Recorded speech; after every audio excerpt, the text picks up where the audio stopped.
नमस्कार, आप देख रहे हैं न्यूज हाट। मैं हूं आपके साथ रितेश शर्मा। सत्ता साजिश और सियासत कार्यक्रम में आपका फिर से एक बार बहुत बहुत स्वागत है।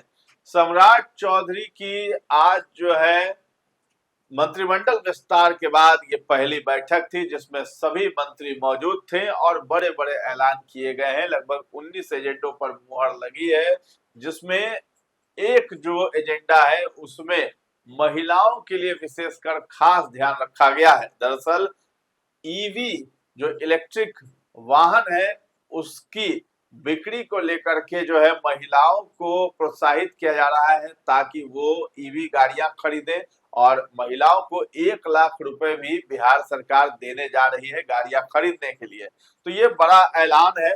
तो ईवी गाड़ियों की बिक्री होगी और महिलाएं जो है आगे बढ़ चढ़ करके अपने नाम पर गाड़ियां खरीदेंगी और महिला सशक्तिकरण के रूप में भी इसे देखा जा रहा है।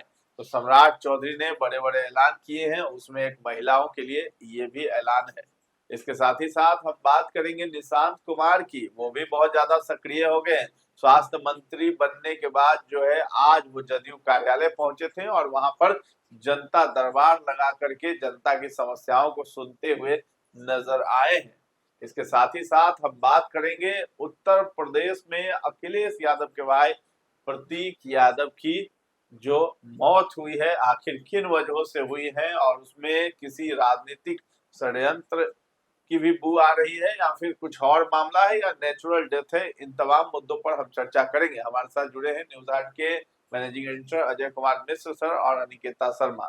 सर, शुरुआत कर देते हैं सम्राट चौधरी के उस बड़े ऐलान से। महिला सशक्तिकरण को लेकर के अब वो जो है 1-1 लाख रुपए महिलाओं को देंगे जो गाड़ी खरीद रही है, यानी कार जो खरीदने की इच्छुक है। देखिए, नीतीश कुमार जी का था महिला सशक्तिकरण, है ना, प्रोग्राम। महिलाओं के लिए उन्होंने बहुत कुछ किया है। अपनी सरकार में बहुत सारी योजनाएं चलाई जो लाभकारी रही और उसी का नतीजा है कि वह 20 साल से बिहार के मुख्यमंत्री बने हुए थे, है ना।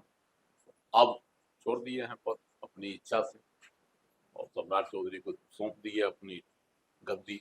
सम्राट चौधरी संभाल रहे हैं तो उनका जो थीम था, उनका जो मॉडल था, उसको लेके चल रहे हैं। तो महिलाओं पर जो है बराबर फोकस दे रहे हैं। पहले उन्होंने एक घोषणा की थी मंत्रिपरिषद में, अगली बैठक में, कि सिपाही, महिला सिपाही जो है उसको स्कूटी देने के लिए, हाँ, है ना। पुरुष सिपाहियों को भी दिया जाता है मोटरसाइकिल, लेकिन महिलाओं के लिए पहली बार घोषणा की गई कि हम जो उसको स्कूटी देंगे, पुलिस दीदी है ना। तो ये घोषणा पहली थी। अब जो है आज जो मंत्रिपरिषद हुई उसमें और बढ़कर घोषणा इन्होंने की कि महिलाओं को कार खरीदने के लिए, इलेक्ट्रिक कार खरीदने के लिए जो है सरकारी सहायता देंगे। वह राशि है 1 लाख की। 1 लाख की हम मदद करेंगे सर। तो महिलाओं के लिए, और जो स्कूटी खरीदेगी उसको भी है 12,000 जी, उसको 12,000 दिया जाएगा। तो दोनों को देंगे। बहुत बड़ा महिलाओं के लिए बहुत एक सपोर्ट है कि अगर वो कहीं कॉलेज या ऑफिस जाती है। इसके अलावा जो कई और है 19 एजेंडों पर आज मुहर लगी है। तो बहुत सारे वो है 5 ग्रामीण एसपी की।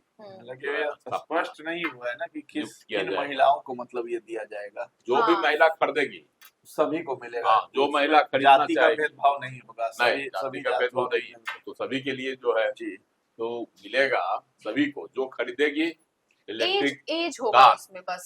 एज तो होगा। चलिए, एक तो प्रधानमंत्री के तरफ से भी पीएम ई ड्राइव के तहत सब्सिडी मिलती है और दूसरी चीज ये है कि अब बिहार सरकार भी ये अलग से मतलब ये सहायता राशि देगी, लेकिन वह महिलाओं के लिए भी, महिलाओं के लिए केवल है। हालांकि यह भी जोड़ दिया गया है कि जो है 30% है ना, अगले कुछ वर्षों में जो 2030 तक लक्ष्य रखा गया है कि 30% गाड़ियां जो है ईवी वाली बनी चाहिए, ईवी इलेक्ट्रिक वाहन होनी चाहिए।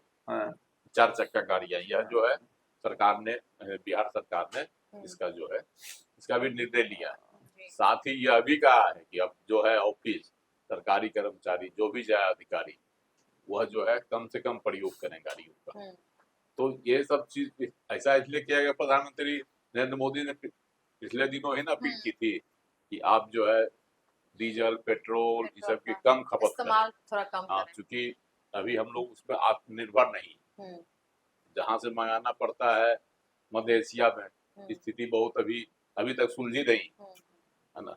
इसीलिए कहा गया, तो प्रधानमंत्री की अपील थी कि सहयोग कीजिए। कोरोना में भी अपील की, तो कोरोना में भी लोग जो है एक तरह से अपने घरों में रहे छुपकर, और वर्क फॉर होम। सबसे बड़ी बात सम्राट चौधरी ने यह की, आज मंत्रिपरिषद ने जो फैसला लिया उसमें, कि जो राज्य के 5 जिले जहाँ अपराध की घटना बढ़ी हुई है, वो हैं 5 जिले आपको, पूर्वी चंपारण, है ना, सिवान, वैशाली, मधुबनी और समस्तीपुर।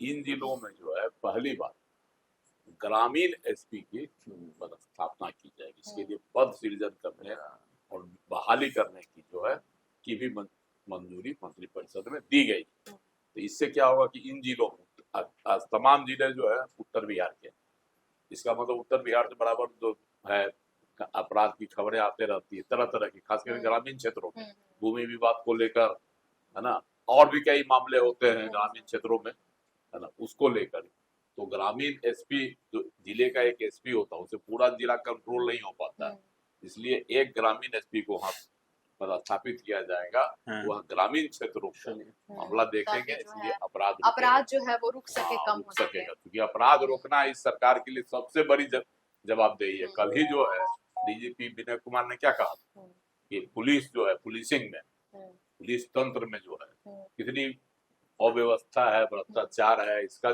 जिक्र भी उन्होंने किया था। तो इस पर लगाम लगाने की जरूरत है। मंत्रिपरिषद में आज सम्राट सरकार ने इस पर निर्णय भी लिया। और इसके अलावे है सबसे महत्वपूर्ण, वह है कि 72,000 करोड़ का जो है 72,901 करोड़ का जो है लोन लेंगे बिहार सरकार कर्ज लेने खर्चा के लिए।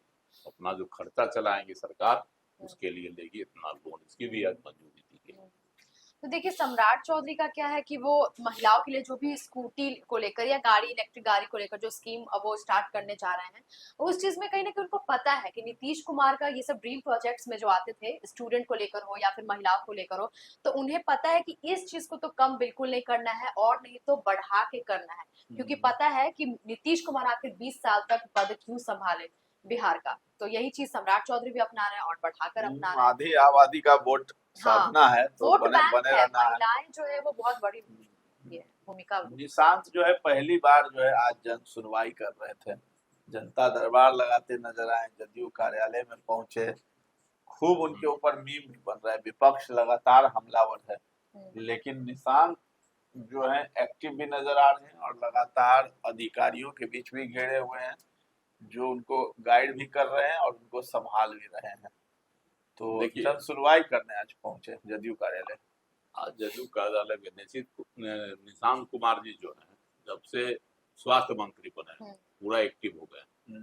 पहले वह संगठन में एक्टिव थे, पहले वह नेताओं से मिलते थे, विधायकों से मिलते थे। अब जो है एकदम सरकार की तरफ से, सरकार की ओर से वह जो है सारा काम करता है। तो स्वास्थ्य विभाग में देखे रविवार को छुट्टी के दिन भी चले गए। हाँ, छुट्टी के दिन भी उस दिन भी गए। तो इसलिए जो है वो अब पूरी तरह से अपनी सक्रियता दिखा रहे हैं, ताकि लोग उन पर कोई यह आरोप नहीं लगाए कि मंत्री बन गया और शिथिल पड़ा हुआ है। शिथिलता का आरोप उन पर नहीं लगे, है ना। एक्टिव रहने का जो प्रयास मुख्यमंत्री नीतीश कुमार ने किया, हाँ, क्योंकि कहीं ना कहीं पिता के साथ उन्हें ये कंपेयर किया जाता है कि बुढ़ापे तक, इतने एज तक पद छोड़ने के बाद तक भी वो इस तरीके से सक्रिय रहे हैं, तो बेटे के ऊपर भी वो हो जाता है रिस्पॉन्सिबिलिटी। लेकिन उनको अकेले कोई नहीं छोड़ता। आज जनता दरबार लगा जदयू कार्यालय में, है ना, जन संवाद उन्होंने किया, लोगों से मिला, उससे उनकी बातें सुनी और उसके समाधान का जो है आश्वासन भी दिया जहां तक संभव हो सकेगा सरकार की ओर से। लेकिन उनके साथ फिर 2 मंत्री थे जदयू कोटे के, एक दामोदर रावत थे और एक और मंत्री थे उनके साथ, है ना, वो भी दोनों वहां उपस्थित थे। दोनों की मौजूदगी में जो है लोगों से समस्या उन्होंने सुनी और जो समस्या सॉल्व करने का हुआ, तो समाधान जिसका वो कर सकते थे, उस पर उन्होंने गौर पर फनवाने का जो है आश्वासन भी दिया कि ठीक है, इस चीज को देखा जाएगा, हम लोग किया जाएगा, हम इसका समाधान करेंगे। तो इससे सीधा सीधी अब वह जनता से कनेक्ट हो रहे हैं, अब सरकार के माध्यम से जनता से कनेक्ट हो रहे हैं। अभी वह नेता के माध्यम से जनता से कनेक्ट हो रहे थे। जब वह निकाले थे सद्भाव यात्रा चंपारण से, वह जो है वह जनता से कनेक्ट हो रहे थे किससे? नेता पार्टी के माध्यम से, पार्टी के नेता के रूप में। लेकिन अब सरकार के रूप में वो जनता से कनेक्ट हो रहे हैं, ताकि लोगों में यह विश्वास जाए कि सरकार नीतीश कुमार की ही है। हाँ, कहीं ना कहीं रूट लेवल पे जाना चाह रहे हैं, हाँ। ताकि जनता को जो है इतना विश्वास दिला दे, जिस तरीके से उनके पिताजी ने किया था, वो चाह रहे हैं कि अपने से वो कनेक्ट करवा ले जनता को, ताकि लोग भरोसा कर सके उनके ऊपर। अब देखिए जनता कितना भरोसा कर पाती है, क्योंकि निशांत की पीआर टीम भी खूब लगी हुई है निशांत की छवि बेहतर दिखाने के लिए जनता के बीच में, लेकिन विपक्ष भी लगा हुआ है उनकी छवि तो खराब और बिगाड़ करके जनता के बीच परोसने में। विपक्ष जो है इनको देखिए, विपक्ष इनकी खिंचाई कर रही है, उसमें भी खास करके राजद वाले ज्यादा आक्रामक है कांग्रेस की तुलना में। कांग्रेस की भी प्रहार करता है, लेकिन वह मौका देखकर। लेकिन राजद वाले तो हर नहीं होता है, हर बात पर खिंचाई करना, है ना, बाल की खाल उधेड़ने वाली स्थिति है, चाहे तेजस्वी यादव हो या रोहिणी आचार्य हो या कोई और राजद के नेता हो। हाँ। तो इसलिए वो जैसे इसमें क्या कहता है, जो अपने शरीर से कमजोर है, हाँ, वो हेल्थ उसको स्वास्थ्य मंत्रालय दिया गया, विभाग दिया गया। तो इस तरह का आरोप भी इन पर लगाया जा रहा है, लेकिन निशांत कुमार भी इन तमाम बातों को गंभीरता से ले रहे हैं और इसीलिए अपनी सक्रियता दिखा रहे हैं लोगों के बीच में कि देखिए, हम पार्टी की ओर से, संगठन की ओर से भी उतने ही सक्रिय थे जितना सरकार में आने के बाद भी सक्रिय। चलिए, इसके साथ ही साथ उत्तर प्रदेश की बात कर लें। अखिलेश यादव के भाई प्रतीक यादव, उनका निधन हो गया। किन वजहों से जो है उनका निधन हुआ है और आखिर ये मामला क्या है? देखिए, प्रतीक यादव की मौत का जो है बड़ा संदेहास्पद मौत। उनके फेफड़ों में जो है ना, तो खून के थक्के जमे होने की बातें सामने आई है। वह पोस्टमार्टम जो रिपोर्ट आया है उसके अनुसार तो अब है कि थक्का कैसे जमा। हालांकि वह बीमार पहले भी पड़े थे, 1-2 दिन पहले भी बीमार पड़े थे और अस्पताल से तुरंत ठीक हो गए तो वापस भी आ गए। उससे पहले भी 30 अप्रैल को हुआ, 2-3 दिन अस्पताल में रहे थे, लेकिन वहां बिना कहे सुने निकल गए। तो ये एक बड़ा रहस्य बना हुआ है कि आखिर जब वह बीमार है ना, अस्पताल गए, अस्पताल में भर्ती हुए और जब एकाएक अब जो है यहाँ मौत हो गई कल रात में 11 बजे के आसपास, तो इस तरह संदेहास्पद लगता है।